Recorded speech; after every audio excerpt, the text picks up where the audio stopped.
Salut și până la primul meu react de pe acest canal. Eu sunt Dexter și știți cum se spune Tonight is the Night. Și cum vă ziceam, ăsta e primul meu react de pe acest canal, noua nișă. Iar astăzi o să reacționăm la gafe, balbe și prostii din televiziunile românești. 1. Adică partea. Hai să băgăm și noi o probă. Andreesca. Vezi că... Cred că să futu iar asta că eu aud demisia în casca mea. Auziți? De la 1 iunie, prețul unui kilowatt-oră ar putea depăși 1000 de lei, ceea ce înseamnă o scumpire cu peste 200 de lei. Surse din Agenția Națională pentru Reglementare în domeniul energetic au declarat pentru Antena 1 că agenția va propune o creștere cu 34% a tarifului pentru curentul electric.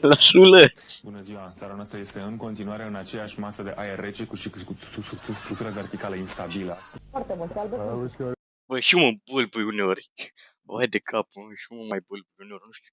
Cer să zic ceva, am bine pus în minte ceea ce vreau să zic și când iese pe acolo, mă enervez și dau rage. Nu înțelegeți? Câteva zeci de români se vor îmbarca astăzi cu destinația Spania cu contractele de muncă în bagaj. Relației școlare de acolo. Stați un pic, mai tare. Reprezentanții școlilor nu sunt interesați să investească în clădiri... Futu-ți gura, mătii. Investească în clădiri retrocedate, mai ales pentru că orice modificare poate fi făcută doar cu acordul. Domnul Marinescu, așa nu vin oameni la vot, că n-au înțeles nimic, domnul Marinescu. Dumneavoastră, liderii PDL-ului, ăștia sunteți. Nu trebuie să mai fiți niciodată nici în Parlament, ci nicăieri. Dumneavoastră aveți o față de bideu ce nu Dulce de criză în campania electorală. se poate, doamnă. Sunteți un om atât de mărunt. Haideți. Nu, haideți, vă rog. Mamă! Să foarte frumos. Și mai are lucru Eu cu ce ecuație. pot. Ia, Gigi Becali. 18% din X egal Y. Când înlocuiești pe Y când a doua ecuație, faci o ecuație de gradul întâi cu două necunoscute și după aia spui X plus Y egal suma totală și scoți pe Y și după aia îți scazi din suma totală pe X și îți dă Y. Ce mare râsul e? Ce era o ecuație, mare ecuație. Da, sunt mor de foame, n-am mâncat nimic de la alte. Ale portocalii. Astea sunt ale mamei tale. Da, ale mamei mele, exact. Poftim mama mea. Ești frumoasă. Cred că a fost tot mare. Te-ai lăsat de fumat? Așa. Te-ai lăsat de fumat? S-audă tata, te-ai lăsat de fumat? Cabral, eu nu mă mai văd. Eu plec cu mamele, cea mai frumoasă cu Mamă, ce-a căzut! S-a văzut în direct? Nu te-ai văzut în direct? S-a dat în direct? Nu. Hai să mă scol. Numai toată țara. Proba 2. Succes în continuare. Bine că ai făcut pe deputat. Bă, și ăștia chiar au postat parte să nu... Au scăpat ca prin urechile acului. Doi bărbați au fost cât pe ce să pățească ceva foarte rău după ce mașina în care se aflau s-a prăbușit peste care Ok, cred că mi s-o cam întrerupt videoclipul, mi s-a oprit, nu știu de ce. Eu trebuie să mă reîntorc la partea asta, dar nu contează. Aia se mai întâmplă și am văzut că nu se prea aude vocea, nu știu de ce. Să încerc să-l dau mai încet, să vorbesc mai tare. Bun. Acum scuzați-mă că nu o să iasă bine videoclipul, dar reactul. Dar, băi, primul react o să fie al doilea, al treilea, al patrulea și la fiecare reactul să avansez. Ok. cei doi tineri. Și un mic by the way. Bă, uitați-vă, bă, ce față horror are. Uitați-vă un pic. Deci cu blurul ăsta. Erau în timpul serviciului, iar mașina era... Ok, până aici mă rog.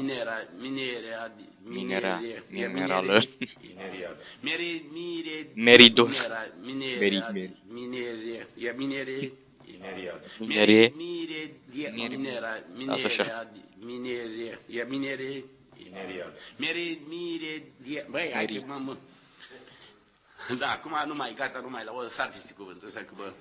Da, nu se poate așa ceva. Minerii au fost în Da, nu. Nu se mai poate. În Muntenia este mai bine, maximele sunt cu câteva grade mai mari decât în Oltenia. Despre ceea ce s-a întâmplat astăzi la guvern, ministrul educației a demisionat, așadar Cristian Adomniței nu mai este ministrul învățământului, în schimb în locul său va fi Anton Anton. Gestionarea situației la Parlament. Ok. Nimic, v-am zis schimbați. Necontrolată și responsabilă. Bă, știți momentul ăla de salariilor de la 10 secunde. Parlament. 10 secunde, Nimic, da. v-am zis schimbați-mi laptop. Schimbați laptop. Vă mulțumesc, vom reveni cu știri la jurnalul orei 24. Dar Marele Bal abia se pregătește. Petrecerea de aseară e nimic pe lângă ce urmează. Cele mai luxoase rochii, însoțite de cei mai în vogă pantaloni, vor urca în câteva momente din nou pe treptele Palatului Culturii. Cele mai scumpe rochii se poartă bijuterii scumpe, adaptate rochilor de seară.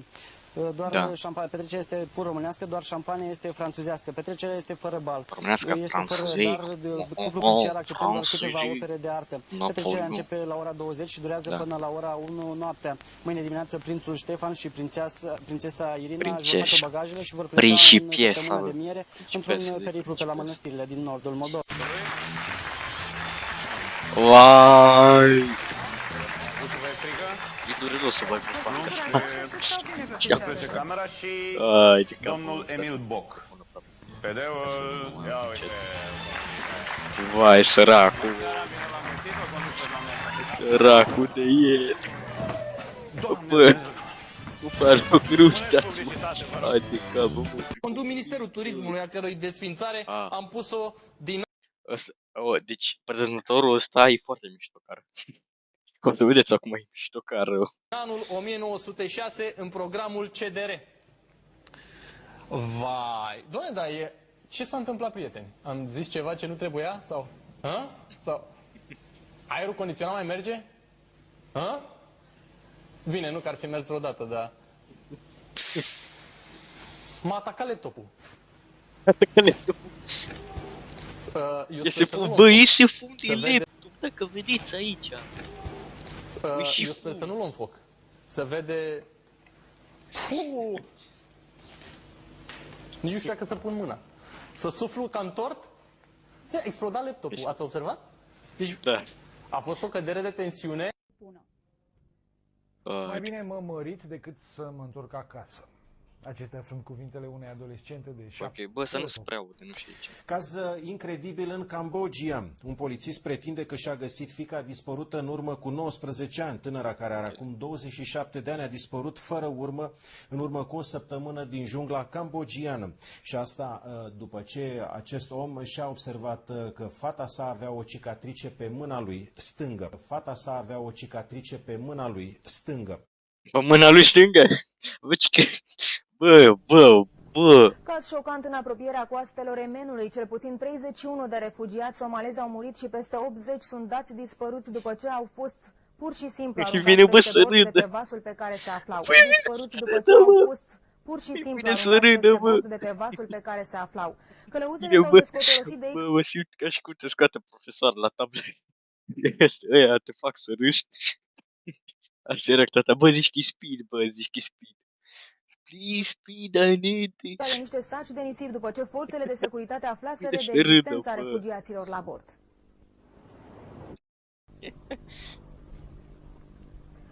Dioceza din Roma a finalizat pregătirea dosarului de beatificare a Papei Ioan Paul al II-lea. Potrivit unui purtător de cuvânt din cadrul instituției religioase, săptămâna viitoare, când se vor împlini 2 ani de la decesul fostului suveran pontif, dioceza va amâna Vaticanului 10.000 de pagini de documente pentru a fi analizate. Dosarul de canonizare finalizat în timp record va fi parafat săptămâna viitoare în cadrul...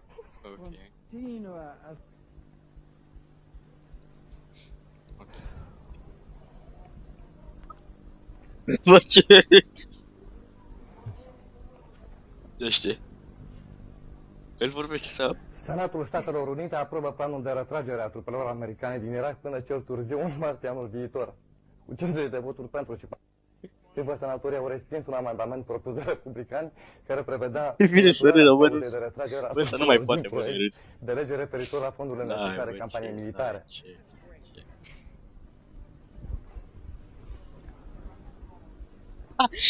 Casa Albă a anunțat la scurt timp că președintele George Bush va face uz de dreptul său de veto pentru a se opune planului. Votul dat de Senat reprezintă o victorie pentru congresmenii democrați și o înfrângere a liderului de la Casa Albă. Și aceasta cu atât mai mult cât și Camera Reprezentanților a sprijinit planul de retragere a trupelor în cadrul unei sesiuni organizate săptămâna trecută. Camera a votat vineri proiectul de lege care stabilește o legătură între finanțarea războiului și o retragere din Irak. Bă, nu mai poate, mă, l-o terminat. Cât de cât prin fundamentarea bugetului, deci solicitarea a fost destul de mare. Noi, Galațiu, ne-am confruntat cu o situație mai specială cu ISPAT. A fost și Bă, moare, mă. A fost și acea perioadă cu...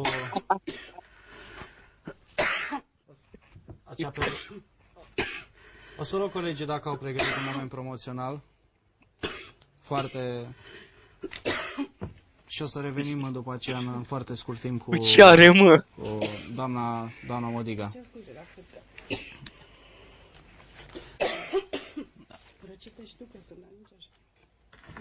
Imediat. Da, imediat ca să-mi faci. Asta încerca să remedieze pe aici. Aștepta să se oprească. Da, am revenit puțin în emisiune. A început, bă, o luat o pauză. Nu, totuși încercați să facem o scurtă pauză de 1 minut, vă rog.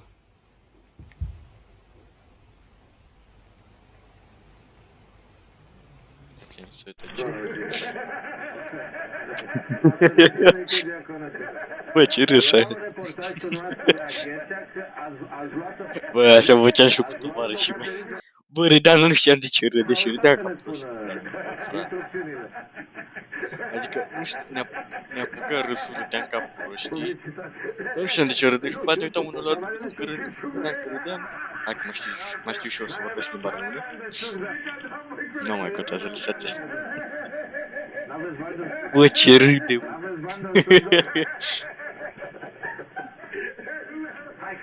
Mai po, bă, nu mai pot ăștia, bă. Da, pe invers, doamnelor și domnilor, mâine seara ne întâlnim cu Marea Campioană, Elisabeta Liscă. Bună seara, noastră, cu bine de aici. Foarte bună. Ultima dată am fost văzut pe TV Sport. Vai de capul meu. Unde veți merge cu arbitru? Ok, mi s-a băgat pe alt video. Partea a doua, ok, o să reacționăm videoclipul următor. Vai de capul meu. Ok, un mic by the way. Vă mulțumesc pentru vizionări, pentru tot. M-am trezit azi dimineață, m-am uitat pe YouTube Studio și m-am bucurat foarte tare. Vă mulțumesc din tot sufletul. Chiar încerc să fac aici o comunitate și cred că o să mai postez câte un video de gaming așa mai, nu știu, mai rar un pic, dar o să postez. Și vă mulțumesc și ne vedem data viitoare. Dați un pic. Păi până unde o să, nu știu. Ok, lăsați așa, vedem în următorul video. Vă mulțumesc și vă zic pa, pa.